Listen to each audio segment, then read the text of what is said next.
வெண்முரசு. குருதிச்சாரல் 35. வாசிப்பது சந்தீப்.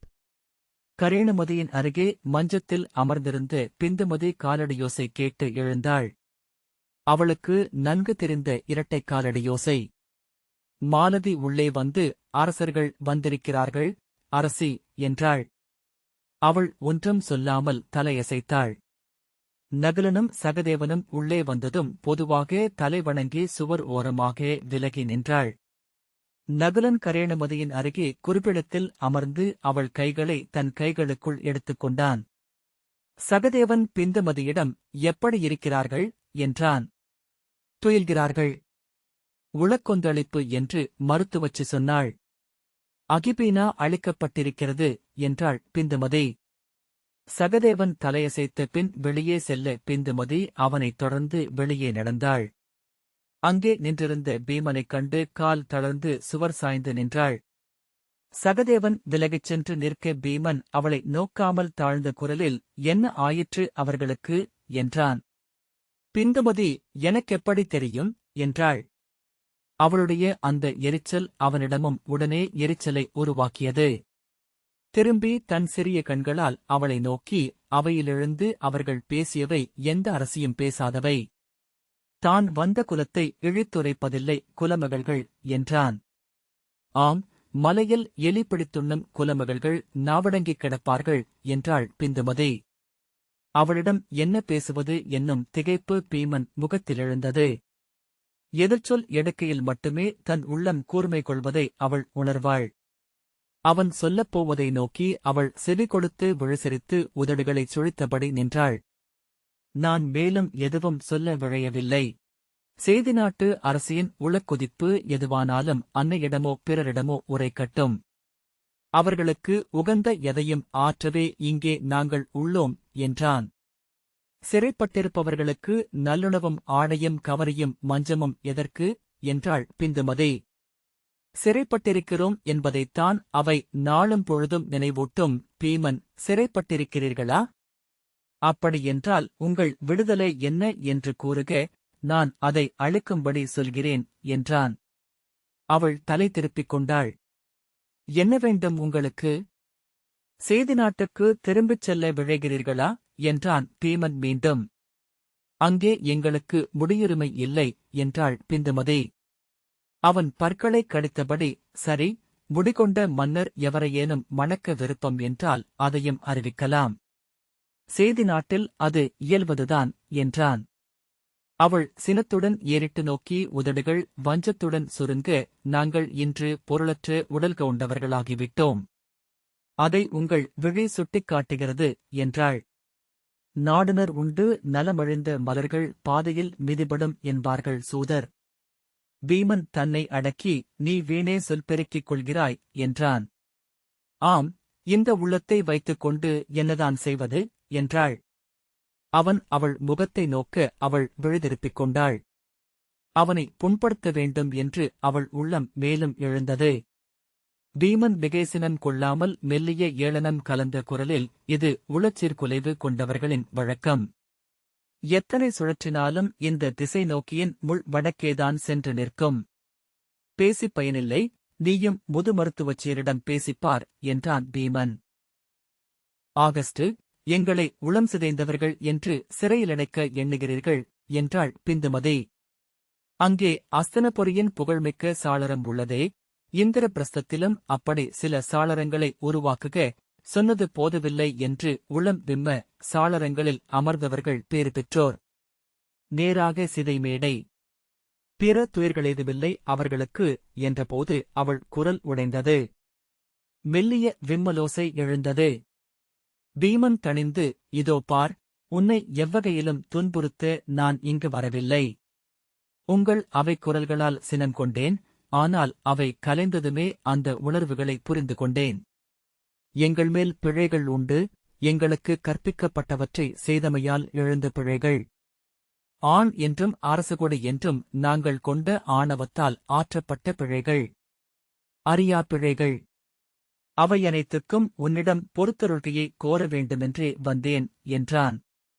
அவளை நோக்கி தன் பெரிய கைகளை நீட்டி தலைக்கு மேல் குனிந்து, நான் உன் முன் பணிந்து இதை கோருவதாகக் கொள். எவரும் கடந்த காலத்தை திருத்திக் கொள்ள இயலாது. சூழ நிகழ்வனவற்றின் மேல் எவருக்கும் எக்கட்டுப்பாடும் இல்லை. இயன்றவரை உனக்கு உண்மையுடன் இருக்கவும் உன்மேல் அன்பு கொண்டிருக்கவுமே முயன்றேன். அதிலமைந்த குறைகள் அனைத்திற்கும் பெண் என்றும் அன்னை என்றும் நின்று கணிக என்றான். அவளுக்குள் ஒரு நிகழ்வு ஏற்பட்டது.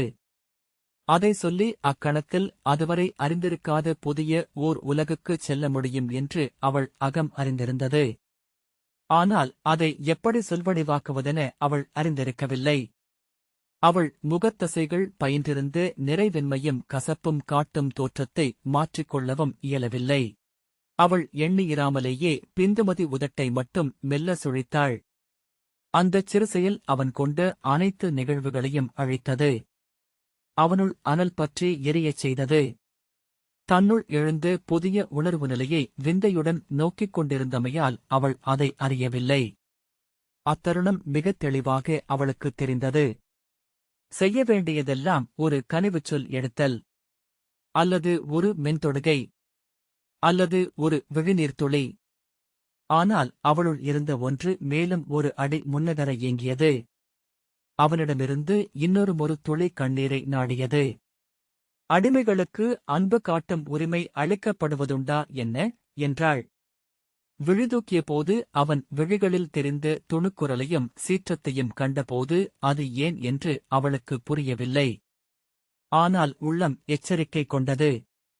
அதை மீறி அவள் அடுத்த சொற்றொடரை உரைத்தது. ஆணையிட்டால் கனிவையும் காட்டுகிறோம். பிறகென்ன? வீமன் பேரொலியுடன் தன் கைகளை ஓங்கி அறைந்து கொண்டான். அவள் அவ்வோசையில் திடுக்கிட்டாள். இறுகக் கிட்டித்த தாடையுடன் சில மானுட உள்ளங்கள் அடிப்படையில் இருள் நிறைந்தவை. நன்மையும் அன்பும் அறமும் அவற்றுக்கு மெய்யாகவே புரிவதில்லை. ஆம், நூல்கள் திரும்பத் திரும்ப அதை சொல்கின்றன. வாழ்வறுதல் அதன் மேல் மீள மீள முட்டிக்கொள்ளச் செய்கிறது. ஆயினும் அகம் நம்ப மறுக்கிறது என்றான். வெறுப்புடன் பற்களை நெரித்து, உன்னை சந்தித்து முதல் நாளே நான் உணர்ந்தது அது. நீ பிறப்பிலேயே மானுடனின் நல்லியல்பை புரிந்து கொள்ள இயலாத உள அமைப்பு கொண்டவள் என்றான். பிறப்பைப் பற்றி நீங்கள் பேசுவது முறை. க்ஷத்ரியர் என்பீர்கள், யாதவர் என பிறர் சொல்வார்கள். பெற்ற அன்னைக்கு அதுவும் உறுதியாகத் தெரியாது என்றாள். மிகப்பெரிய படைக்கலத்தை எடுத்துவிட்டோம் என்று அவளுக்கே தோன்றியது. ஆனால் அந்தக் கணத்தில் அவனை நொறுக்கி மிகவும் முன்னே செல்லாவிட்டால் அவன் தன்னை நொறுக்கி விடுவான் என அவள் அறிந்தாள். அவன் முகத்தில் இகழ்ச்சிப் புன்னகை எழுந்ததும் அவள் மேலும் சினம் கொண்டாள். நாங்கள் பிறந்த குடியில் குருதி என குருதியையே சொல்கிறோம். உமிழ்நீரையும் சிறுநீரையும் சேர்த்தல்ல என்றாள். கடுமையான சொல் ஒன்றை எடுத்ததுமே அவள் உள்ளம் மேலும் மேலுமெனத் தாவியது. அங்க நாட்டரசரை வீரர் அவையில் குலம் சொல்லி எள்ளியவர் நீங்கள் என்று அறிவேன். எது உன் குலம் என அவர் கேட்க மாட்டார் என்று நம்பி எடுத்த சொல் அது. நான் கேட்கிறேன், என்ன குலம் நீங்கள்? ஆனால் அவன் மேலும் நிலைமீண்டு விரிந்த சிரிப்புடன், அதற்கு முன் நீ கூறு. நீ என்ன குலம்? க்ஷத்ரியர்களா நீங்கள் என்றான். அவள் ஏன் ஐயமா என்றாள். எவ்வகையில் என்று அவன் கேட்டான். அவன் செல்லவிருக்கும் திசையை உய்த்துக் கொள்ளாமல், உபரசிரவசுவின் குடியில் பிறந்த எங்கள் தந்தை யாதவ அரசியை பட்டத்திலமர்த்தியிருக்கலாம், எங்கள் அன்னையர் கலிங்கத்தின் தூய க்ஷத்ரியர்கள் என்றாள். அவன் என்ன எண்ணுகிறான் என அவள் உள்ளம் ஐயம் கொள்ள அவன் முகம் நோக்கி அவள் விழிகள் உருண்டன. உன் அன்னையரின் அன்னையர் எவர்? எக்குடி என்றான் பீமன். ஏன் என்று கேட்டபோது அவள் குரல் தழைந்திருந்தது. உத்தரகலிங்கத்தின் மன்னர் அருளதேவர் மகாநிஷாத குடியிலிருந்து கொண்ட சிற்றரசிக்குப் பிறந்தவர் உங்கள் மூதன்னை என்றான் பீமன். இளிவரலுடன் முகம் விரிய, நிஷாத கொடியின் அடங்காமை உங்கள் இருவரில் வெளிப்படுவது அதனால்தான் எனத் தொடர்ந்தான். அவள் இல்லை என்று வீறிட்டாள். சிறுமை செய்ய எதையும் சொல்லலாம். அவன் நீ சொன்னாயே அங்கனை அவையில் நிறுத்தி உசாவியவன் நான் என, அதே நாவுதான் இது என்றபின் அப்பால் நின்றிருந்த சகதேவனை நோக்கி கைதட்டி அழைத்து, இளையோனே, கலிங்கத்தின் குலக்கதையைச் சொல்லும் நூல் எது என்றான். சகதேவன் அருகே வந்து எதற்காக என்றான். சொல்க என்றான் பீமன். அர்க்ககுல வைபவம் என்றான் சகதேவன். பிந்துமதி இல்லை இல்லை என சொன்னபடி மீண்டும் அறைக்குள் செல்ல முயன்றாள். நில், துணிவிருந்தால் நின்று கேட்டுவிட்டுச் செல் என்றான் பீமன்.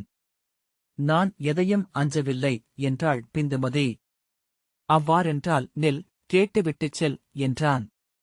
சகதேவனிடம் அங்கே விரலி என எவளேனும் இருக்கிறாளா பார். இருந்தால் அழைத்து வா என்றான். பிந்துமதி வஞ்சம் தெரிந்த முகத்துடன் குலமிலிகள் குலத்தையே உள்ளூர தவம் செய்கிறார்கள் என்றாள். ஆம், நான் சொல்வதும் அதையே. பொறு என்றான் பீமன். சகதேவன் சென்று ஓர் ஏவலனுடன் விரலியை அனுப்பினான். பின்னால் ஆடையை முதுகில் முடிச்சிட்டு கட்டிய விரலி வந்து வணங்கினாள். ஏவலன், அரண்மனையில் இன்று கொற்றவை பூசனை. அதற்கு பாட வந்திருக்கிறாள். இவள் பெயர் கராளி என்றான் ஏவலன். கராளி தலைவணங்கி நின்றாள். உனக்கு அர்க்ககுல வைபவம் உளப்பதிவாகத் தெரியுமா என்றான் பீமன். ஆம். அதை அறியாத விரலியர் அரிது. கலிங்கச் சிற்பிகள் கேட்க விழைவதும் பொருள் அருள்வதும் அதற்கே என்றாள் கராளி. அதில் இறுதியாக உத்தரகலிங்கத்தின் அருணதேவர் குறித்த சர்க்கத்தை நினைவு கூர்கிறாயா? விரலி, ஆம் அரசே. அரசர் அருணதேவர் கொண்ட மகாநிஷாத கொடியின் அரசியைப் பற்றி அதில் சொல்லப்பட்டிருக்கும் என்றாள். அதுவே இறுதிப் பகுதி. அதை மட்டும் பாடிக் கேட்பவர்களுண்டு. பீமன் புன்னகைத்து, சொல்க, அந்த அரசி யார் என்றான். மகாநிஷாத கொடியின் அரசர் காரகரின் மகளாகிய அவருடைய இயற்பெயர் மராளிகை. மகாநிஷாதம் கலிங்கத்தின் சார்பு நாடென்று முத்திரையிட்டு முரசறைந்த நாளில் அரசருக்கு தன் மகளை கொடையளித்தார் மகாநிஷாதர். அவளை தன் 8 அரசியரில் ஒருத்தியாக்கி அருணை என்று பெயரிட்டு அரண்மனை சேர்த்தார் அருணதேவர் என்றாள் விரலி. அவர்களுக்கு 2 மகள்கள். மூத்தவர் சுனிதை, இரண்டாமவர் சுனந்தை. அவர்களையே சேதி நாட்டரசர் தமகோஷர் மணம் கொண்டார். பிந்துமதி கைகள் நடுங்க நெஞ்சில் அவற்றை வைத்து அழுத்திக் கொண்டாள். பீமன் புன்னகைத்து தன் இடையிலிருந்து பொன்னாணயத்தை எடுத்தான். அவள் அதைக் கண்டதுமே முகம் மலர்ந்து, காவியத்தில் இல்லாத செய்தியொன்றுண்டு அரசே, அது செவிவழிப்பாடல். அருணதேவரின் அரசி அருணையுடன் அவர் குலத்து தெய்வமாகிய நக்னை உடன் வந்துவிட்டது. கலிங்கத்தின் அரண்மனைக்குள் முதற்கால் வைத்து நுழைந்ததுமே நக்னை அவரை பிடரியில் அறைந்து குப்புற வீழ்த்தியது. வலிப்பு வந்து மருத்துவ நிலைக்கு கொண்டு செல்லப்பட்ட அரசி 8 நாட்களுக்குப் பின்னரே நிலை மீண்டார் என்றாள். அதன் பின்னர் அன்னை நக்னை எப்போதும் அரசியுடன் இருந்தாள். நக்னை அடர்காடுகளில் ஆடையின்றி அலையும் கரிய உடலும் நீள்குழலும் அனல் விழிகளும் கொண்ட தெய்வம். அவளுக்கு அரசி அணிந்த அணியாடைகள் உகக்கவில்லை. அருணை அணிந்திருக்கும் ஆடைகளையும் பூண்களையும் அவை நிகழ்வுகள் முடிந்த மறுகணமே கழற்றி வீச விரும்புவார். எளிய மரவுரியையே அவர் அணிந்திருந்தார். மெல்ல மெல்ல நக்னை அவரை முழுதாட்கொண்டாள். அரசியின் விரல்களை அவள் எடுத்துக்கொண்டாள். நூல் பயில்கையிலும் உரையாடுகையிலும் ஆழ்துறங்குகையிலும் கூட அரசியின் கைகள் மிக விரைவில் இயங்கிக் கொண்டிருக்கும். அவை அவர் அணிந்திருக்கும் ஆடையை நூல் நூலாக பிரித்து உதிர்க்கும். ஒரு நாழிகைக்குள் ஒரு பட்டாடை நூல்குவியலாக கீழே கிடக்கும். ஆடையற்று நின்றிருக்கும் அரசி அதை அறிவதுமில்லை. சேடியர் அவருக்கு ஆடைகளை மாற்றி மாற்றி அணிவிப்பார்கள். பின்னர் அவ்வண்ணமே விட்டுவிட்டார்கள். ஆடையில்லாது அலைந்த அவர் ஒருநாள் எவரும் காணாமல் மறைந்தார். கலிங்கத்தின் காடுகளுக்குள் வேட்டையாடச் சென்றவர்கள் அவர் ஆடையில்லாமல் கானிருளில் உலவுவதைக் கண்டனர். காட்டுக்குள் சிற்றாலயம் ஒன்று அமைத்து அங்கே ஆடையிலா கரிய சிலை வடிவில் அவரை நிறுவினர். அங்கே அவருக்கு ஆண்டுக்கொருமுறை கரும்பன்றியை பலி கொடுத்து வணங்குகிறார்கள். அவள் தலைவணங்க பீமன் பரிசிலை அளித்து அவளை அனுப்பிவிட்டு பிந்துமதியை நோக்கி திரும்பினான். முகம் வெளுத்து உடல் நடுங்க சுவரில் சாய்ந்து அவள் நின்றாள். அவன் அவள் நிலையைக் கண்டதுமே சினம் அழிந்து மீண்டும் உளம் கனிந்தான். என்ன செய்கிறது உனக்கு? நோய் கொண்டிருக்கிறாயா என்றான். அவள் ஒரு கையும் காலும் மெல்ல விதிர்த்தன. இதோ பார், நான் உன் ஆணவப் பேச்சுக்கு மறுமொழி சொன்னேன். குலம் குறித்த எந்தச் சொல்லும் என் அன்னையை நோக்கி எழுவது. அதை மட்டும் என்னால் தாழ முடிவதில்லை என்றான். அவள் பற்கள் கிட்டித்திருக்க தலையை அசைத்தாள். தாழவியலா வலி கொண்டது போலிருந்தது அவள் முகம். இளமையில் கௌரவரின் குலத்தூய்மை எங்களுக்கில்லை என்ற பேச்சே என்னைச் சூழ்ந்திருந்தது. ஆகவே குலம் குறித்தே எண்ணிக்கொண்டிருந்தேன். அதைப் பற்றியே கேட்டறிந்தேன். ஆனால் 14 காணேகளில் நான் கண்டது ஒன்றே. பாரத வருஷத்தில் எக்குலமும் தூயதல்ல, அதை புரிந்து கொண்ட பின்னரே நான் உளம் விலகினேன் என்றான் பீமன். இது எளிய வஞ்ச விளையாட்டு. நீ உமிழ்ந்ததும் நஞ்சு, நான் உமிழ்ந்ததும் அதுவே. அதற்கு அடியில் உன்மேல் அன்பு கொண்டிருக்கிறேன். அதை ஐயமறச் சொல்வேன். அவள் விழிகள் அவனை அறியவே இல்லை என்று தோன்றியது. இதை மறந்துவிடு. நான் சொன்னவை மறைக. நான் அவற்றின் பொருட்டு உன்னிடம் பொறுத்தருளக் கோருகிறேன் என்றான் பீமன். இது ஆண்களின் சிறுமை. அதைக் கடப்பது பெண்களின் இயல்பு. பெரிதாக எண்ணாதே என அவன் அவள் தோளைத் தொட வந்தான். அவன் கைப்படுவதற்குள்ளாகவே அவள் தோள் புறவித்தோல் என விதிர்த்தது. அவன் கைகளை விலக்கிக் கொண்டான். சில கணங்கள் அவளை கூர்ந்து நோக்கிவிட்டு பெருமூச்சுடன் விலகி வேறெங்கோ நோக்கி நின்றான். அவள் சுவரில் ஓவியமெனப் பதிந்து அசைவற்று நின்றாள். நகுலன் கதவை திறந்து வெளிவந்தான். செல்வோம் என்றான். எப்படி இருக்கிறார்கள் என்றான் பீமன். உடல்நிலை சீரடைந்து விட்டது. ஆனால் உளம் எங்கோ இருக்கிறது. என்ன பேசிக் கொண்டிருக்கிறாள் என்று புரியவில்லை. ஏதோ அறியா மொழி என்றான். அருகணைந்து சேதி நாட்டு மொழியா என்றான் சகதேவன். அல்ல, கலிங்க மொழியும் அல்ல என்றான் நகுலன். ஓய்வெடுக்கட்டும். வா என்று சகதேவனின் தோளைத் தொட்டான். பிந்துமதியிடம் நோக்குக அரசி. எதுவென்றாலும் எங்களுக்கு தெரிவியுங்கள் என்ற பின் நடந்தான். பீமன் அவளை திரும்பி நோக்காமல் கைகளை வீசியபடி பின்னால் நடந்து சென்றான். பிந்துமதி அவர்கள் செல்வதை நோக்கியபடி நின்றாள். அவள் உள்ளம் அடங்கி சொல்லின்றி இருந்தது. ஆனால் உடல் துள்ளிக் கொண்டிருந்தது. இடைக்குக் கீழே கால்கள் குளிர்ந்து உயிரிழந்தவை போலிருந்தன. தன்னை 100 முறை உந்தியும் உடல் கிளம்பவில்லை. பின்னர் அவள் விழப்போனாள். சுவரைப் பற்றிக் கொண்டதும் உடல் உள்ளத்துடன் தொடர்பை மீட்டுக் கொண்டது. சுவரையும் நிலையையும் பற்றியபடி மெல்ல உள்ளே சென்றாள். அங்கே மஞ்சத்தில் வெளிரி சற்றே உலர்ந்தது போலிருந்து முகத்துடன் ஒட்டிய உதடுகளுடன் கைகள் தளர்ந்து படுத்திருந்த கரேணுமதியின் கைவிரல்களையே நோக்கிக் கொண்டிருந்தாள். அவை அசைவற்றிருந்தன என்பது அவளுக்கு ஏமாற்றம் அளித்தது. அவை அசைய வேண்டும் என்றும் ஆடையின் நூல்களை பிரிக்க வேண்டும் என்றும் அவள் விழைந்தாள். எழுக, எழுக என அவ்விரல்களிடம் சொன்னாள்.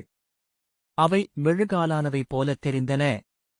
நீள்மூச்சுடன் அவள் விழித்திருப்பிய போது அச்சொல்லைக் கேட்டாள். அதை முன்னரும் பலமுறை கேட்டிருந்தாள். திடுக்கிட்டு கரேணுமதியின் வாயை பார்த்தாள்.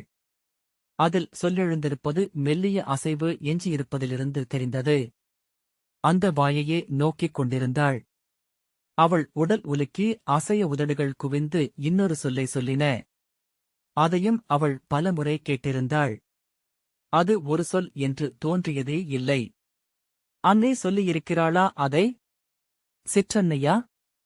அவள் பெருமூச்சுடன் விழுதிருப்பவிருக்கையில் அவ்விரல்கள் அசைவு கொள்வதைக் கண்டாள். அப்போது அது அவளை மிகவும் ஆறுதல் படுத்துவதாக இருந்தது. கரேணுமதியுடன் பிந்துமதி தேரிலேறிக் கொண்டபோது அரண்மனை முற்றத்தில் தேவிகையும் விஜயையும் வந்திருந்தார்கள். அவர்கள் வருவார்கள் என பிந்துமதி எதிர்பார்க்கவில்லை. அவர்கள் சேதி நாட்டுக்கே திரும்பிச் செல்லவிருப்பதை மாலதியின் வழியாக குந்திக்கு மட்டும் சொல்லி அனுப்பியிருந்தாள். குந்தி அங்கிருப்பதும் நன்றே. அரசு சூழ்தல்களில் கலந்து கொள்ள வேண்டியதில்லை என்று சொல்லி அனுப்பியிருந்தாள். சுரேசர் தேரையும் காவல் படைகளையும் ஒருங்கமைத்து செய்தி சொல்லியிருந்தார். புலரிக்கு முன் கருக்கிருளிலேயே கிளம்பிவிடலாம் என்று பிந்துமதி எண்ணியிருந்தாள். ஆனால் கரேணுமதியை ஒருக்கி இறக்குவதற்கு நெடுநேரமாகியது. அவள் காலையில் வெற்றுடலுடன் மஞ்சத்தில் கிடந்தாள். நாவில் அந்த அறியாச் சொற்கள் ஒலித்துக் கொண்டிருந்தன. அவளை நீராட்டறைக்கு கொண்டு சென்றபின் பிரிக்க முடியாத கெட்டியான கரையுள்ள ஆடைகளை கொண்டு வரச் சொல்லி அணிவித்தாள். மேலும் 20 ஆடைகளை எடுத்துக் கொண்டு சென்று தேரில் வைக்கச் சொன்னாள். கரேணுமதி அவளிடம் சொல்லப்பட்ட அனைத்தையும் பாவை எனச் செய்தாள்.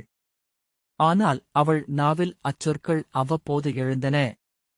பதற்றத்துடனும் கிளர்ச்சியுடனும் அச்சொற்களைச் சொல்லி உடனே தளர்ந்து அமைதி கொண்டாள். தேர் வந்து நின்றபோது, வருக, அக்கையே, என்று பிந்துமதி சொன்னாள். கரேணுமதி அவளுடன் நடந்தாள். மரப்படிகள் ஒவ்வொன்றிலும் நின்று நின்று இறங்கி அவர்கள் முற்றத்திற்கு வந்தபோது அங்கே தேவிகையும் விஜயையும் வந்திருந்தார்கள். முதல் நோக்கில் அவர்கள் பிந்துமதியிடம் கடும் வஞ்சத்தை எழுப்பினர். பின்னர் அவள் தன்னை மெல்ல தணிவித்துக் கொண்டாள். கரேணுமதியின் நிலை அவர்களில் உவகையை உருவாக்குகிறதா என அவள் விழிமுனை அவர்களின் விழிகளை தொட்டுத் தேடியது. ஆனால் அவர்கள் இருவரும் துயர் கொண்டவர்கள் போலிருந்தார்கள். உவகையை திறம்பட மறைக்கிறார்கள் என அவள் எண்ணிக்கொண்டாள். தேவிகை அருகே வந்து முகமன் உரைத்து, அன்னை சொன்னார்கள், நீங்கள் கிளம்பவிருப்பதாக. அங்கே அனைத்தும் மேலும் நன்றாக அமையுமென்றால் அதுவே நன்று, என்றாள். ஆம், அங்கே மருத்துவர்கள் உண்டு.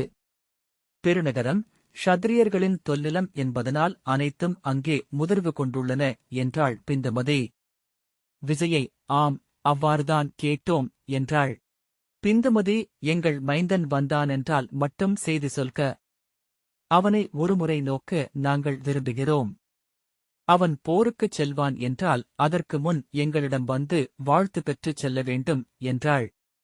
அவ்வாறே, என்றாள் தேவிகை. அவள் கரேணுமதியிடம் தேரிலேறும்படி சொல்ல அவள் அச்சொல்லை உரைத்தபடி மேலேறி அமர்ந்தாள். பிந்துமதி விஜயிடமும் தேவிகையிடமும் விடை பெற்றுக் கொள்ளாமல் விழிவிலக்கிக் கொண்டு தேரின் படி ஏறி உள்ளே அமர்ந்து, செல்க, என்றாள். மூங்கில் கூடையுடன் மாலதி பாய்ந்து ஏறிக்கொண்டாள். என்ன செய்கிறாய், இழிமகளே? தேரைக் கவிழ்க்கப் பார்க்கிறாயா, என்றாள் பிந்துமதி. அவள் மூலையில் அமர்ந்தபடி, சிற்றாடைகள், என்றாள். பிணம், உன்னை சிதையேற்றும் நாள் அணுகுகிறது, என்றாள். தேர் சீர்செலவு கொண்டதும் பெருமூச்சு விட்டு கைகளை விரித்து அமர்ந்தபடி, சேதி நாட்டு எல்லைக்குச் செல்ல எத்தனை நாளாகும், என்று பிந்துமதி கேட்டாள். 8 நாட்கள், என்றனர். அரசி, என்றாள் மாலதி. அவள் பெருமூச்சு விட்டு பின்னால் சென்று மறைந்த அரண்மனையை நோக்கினாள். அவரிடம் செய்தி சொன்னாயா, என்றாள். மாலதி, இல்லையே, என்னிடம் அவ்வாறு பணிக்கப்படவில்லை, என்றாள்.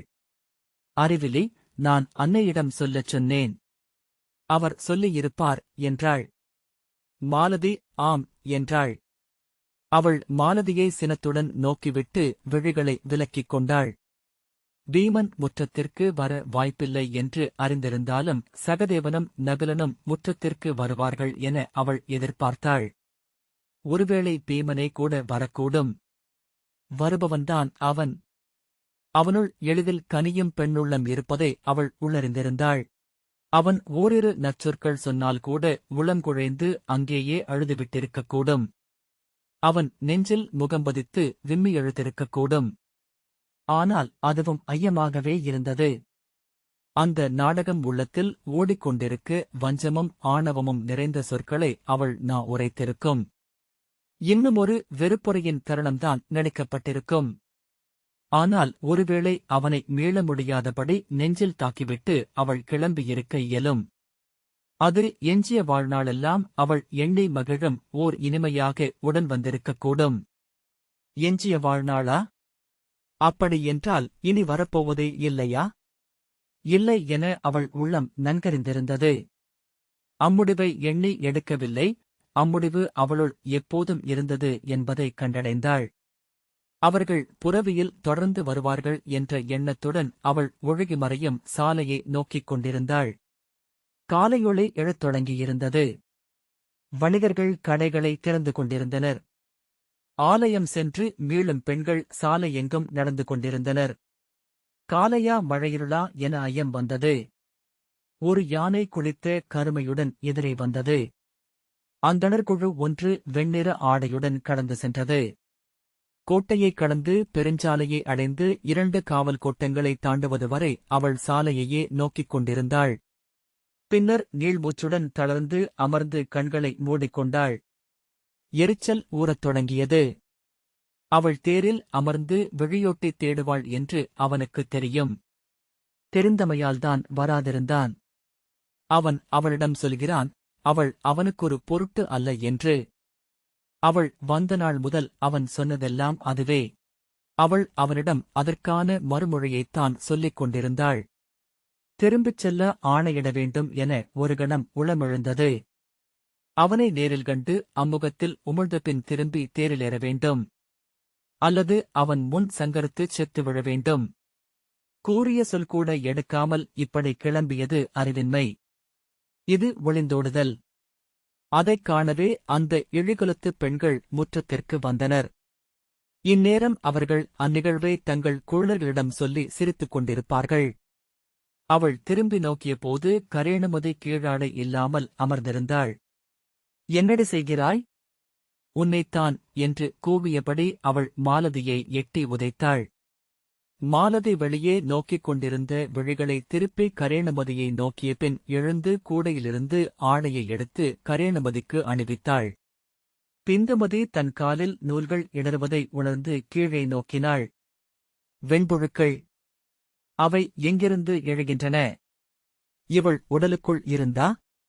விரைவில் என்று மாலதியை சினந்தாள். ஆணை என்று சொல்லி மாலதி புன்னகைத்தாள். அப்புன்னகை பிந்துமதியை நடுக்குற வைத்தது. ஏதோ சொல்ல வாயெடுத்தாள். சொல் திரளாமல் மெல்ல உளம் ஓய்ந்து விழிகளை மூடிக்கொண்டாள். இந்த வாசிப்பை கேட்டதற்கு நன்றி.